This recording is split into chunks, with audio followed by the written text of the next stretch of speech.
see Marine One escorted by another Marine helicopter making their way over to the Walter Reed National Military Medical Center in Bethesda. Should be there fairly soon. We are told, Jeremy, that when the president walked out of the residence on the south lawn of the White House, he was wearing a mask. He was wearing a suit. He waved to the news media who were stationed there, but he did not stop to talk. He was accompanied by the White House Chief of Staff, Mark Meadows, who was also wearing a mask. He followed the president out to Marine One. The president boarded Marine One, by the way, at 6:17 p.m. Eastern. It's now 6:24 p.m. Eastern, and we see the helicopter making its way. He was wearing a mask, as you point out, which is absolutely mandatory now, especially now that he has the virus. We know that. But no, there's nothing particularly concerning that you see when he just boards the helicopter there. Unless you are in an extreme lockdown, you probably know that Trump is in a hospital now and tested positive of COVID, and the First Lady and a lot of people that they were in touch with him in the last few weeks. And so we'll talk with Professor David Schultz. He's a professor of political science, Hamline University, and he probably know more than anybody else in town here. And oh no! Wait! I have to put the mask on. For years, I should put a paper bag on my head. Okay, we'll have to be very careful now. This is serious. Whoa! Oh, welcome. Where is your mask? Where is my mask? I'm at home in my house. It doesn't matter these days. I mean, your president is in the hospital. Everybody should have a mask, regardless. There we go. So, anyway, I don't know how we rehash this. Everybody knows now is our president in the hospital. He tested. No, I think we just made our point. We can take the mask off now. Okay, good. Because I can. So our president in the hospital and his wife also tested positive, and anybody touched him in the last few weeks, it seems like he'd been tested positive for the COVID. Right. And it in a very sarcastic way, it seems like he's a Trojan horse that want to bring all the conservative sick. Said that, but I think the simple question now: who is running the country? Well, the simple question was, it wasn't sure who was running the country when he was actually president of the United States. It certainly didn't look like he was running, or if he was maladministering it. I like that. But this is a good question right now because he is in the hospital. He's at Walter Reed, and you would have thought that he would have invoked the 25th Amendment and turned over to the Vice President of the United States the authority to be acting president, but he has not. So on one level, technically, it's still he who is, let's say, running the United States government at this point. But no, you raise a really good question. Should he be invoking the 25th Amendment? I actually think he should be, because he's in the hospital. I heard a lot about the 25th Amendment. I heard more about the 25th Amendment in the last few days than I ever heard my 4 years in this country. And I'm glad the Constitution laid out, all those scenarios, sick, incapacitated, dead, or whatever. So I don't think it should be a big, complicated issue who should follow. It's laid out clearly. I want to make a distinction between Trump the president and Trump the candidate. And the reason why I want to say that, you're absolutely right. The Constitution handles problems with Trump the president easily. Whether he dies, incapacitated, we don't even have to worry about that. Everything right now is really about Trump the candidate. And I know you said don't talk about the law, but I do have to just mention something briefly about the law first, which is the fact that, let us say he were to pass away between now and Election Day, or become so seriously ill he can't continue as a candidate. the Republican National Committee can replace him. They have the authority to replace him with somebody else. It doesn't automatically mean Mike Pence would be it, but it might. But even if Trump were removed from, let's say, the campaign, if he were incapacitated or died, you've got the problem of millions of ballots that have already been cast. You've got all the ballots in all the states that probably can't be changed in the next 30 days. And so the simple answer is there isn't a simple answer. Each of the 50 states have rules for how to handle this. Some people might remember many, many years ago in the state of Minnesota, Paul Wellstone died 11 days before the election, and we somehow managed to hold an election on time. And I say that because I don't know if you've heard this, I've heard people say, oh, we have to delay the election. Well, no. First off, Congress sets the election by law. We can't change it. Plus, if we delay the election long enough and we can't get the election results done in time, the Constitution says that Trump and Pence are done noon on January 20th next year. Regardless, like, do not pass go, do not collect $200. They're done. And at that point, if Trump is, let's say, unable to serve, if Pence is not there, we don't have a president and vice president picked, Nancy Pelosi becomes president of the United States temporarily.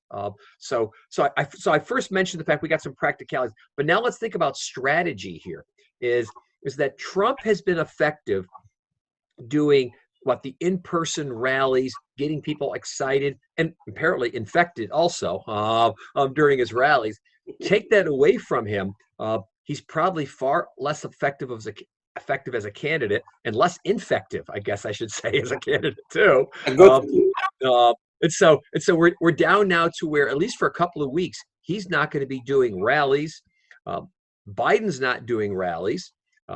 And the question is, what's the campaign going to look like? It's going to look like a bunch of, I don't know, a couple of guys talking on the internet like us or something like that. And what does that tell about how the White House is handling this?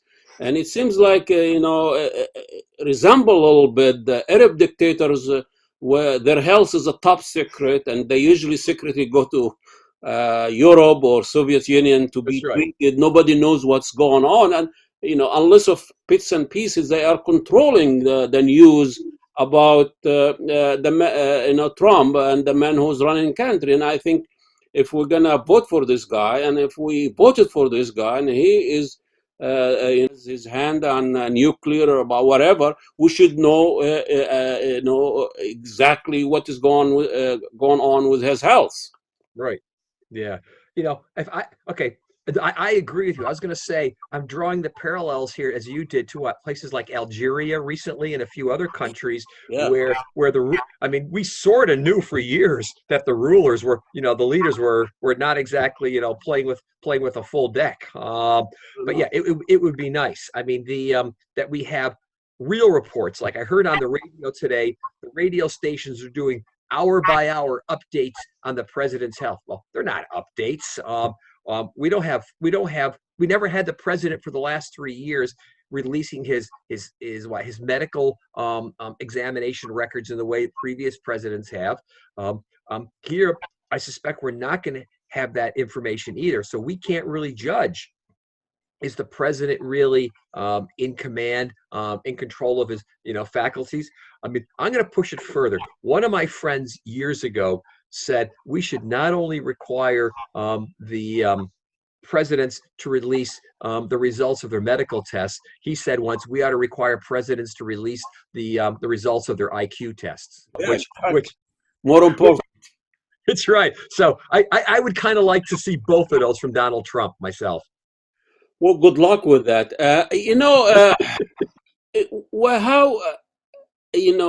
How the media really is handling this. It's like also another circus, and it seems like now, you see these voices from so-called liberal media. They say we have to be nice to the sick man. We cannot say be harsh on Trump. We have to wish him well.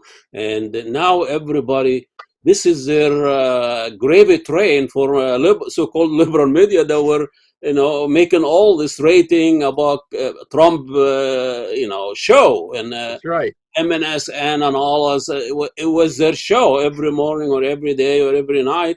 Everybody's talking about Trump did this and Trump did that. Now Trump is sick and staying home. Now they don't know what they're supposed to be talking about.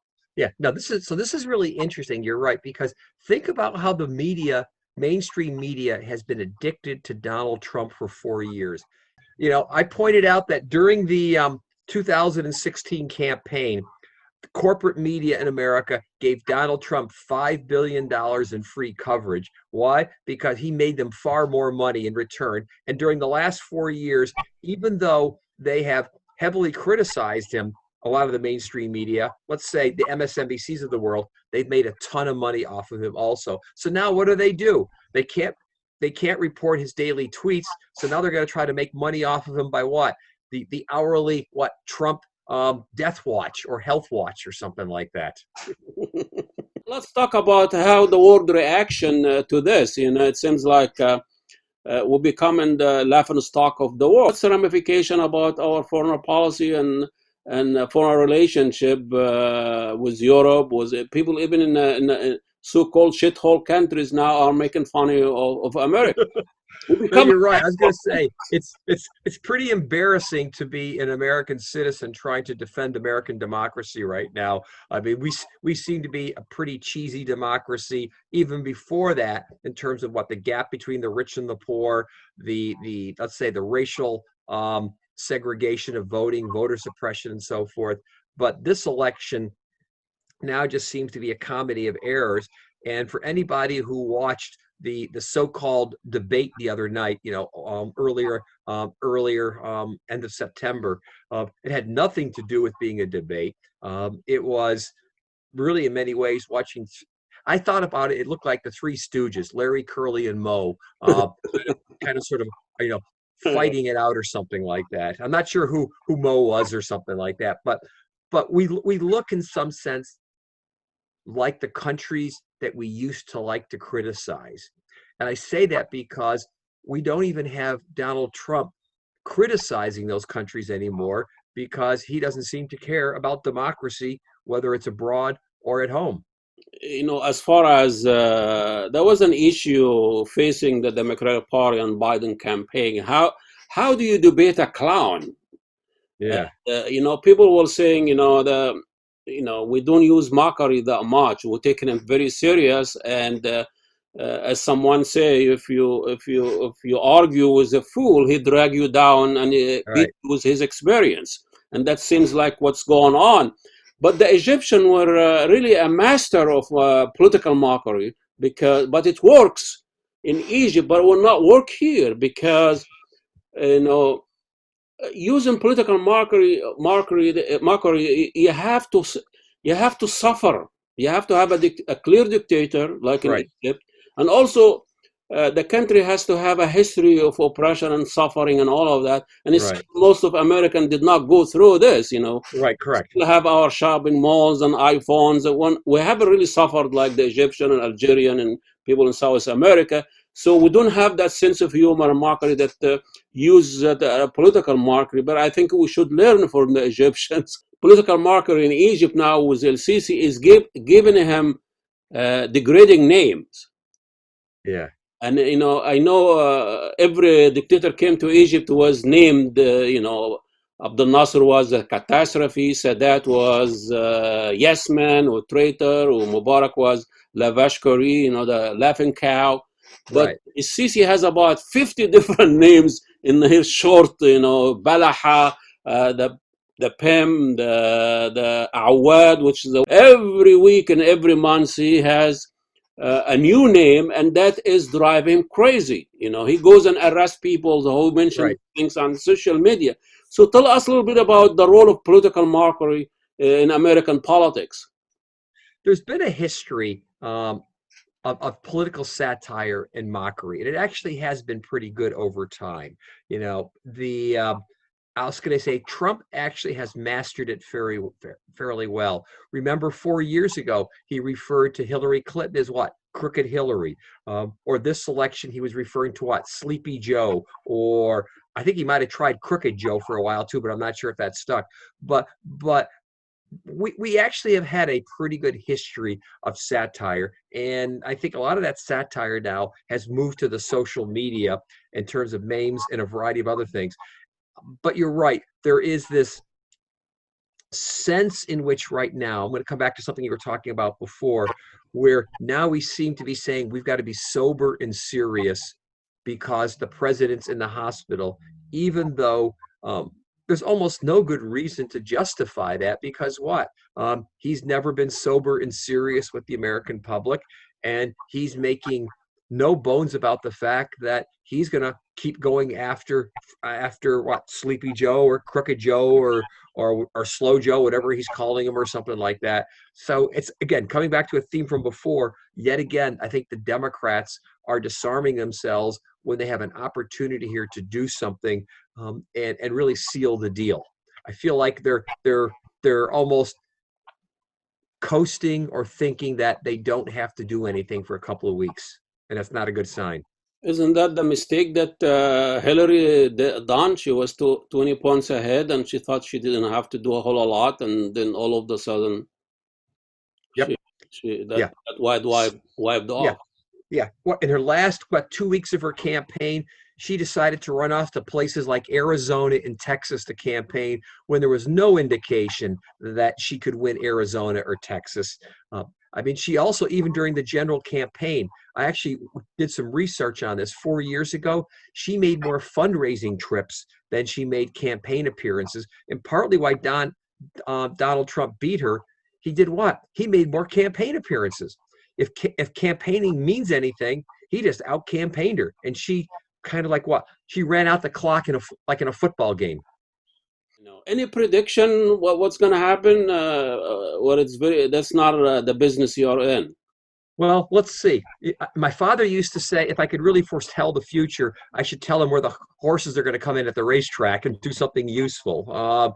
Up until a few days ago, I still thought that Donald Trump was going to win this.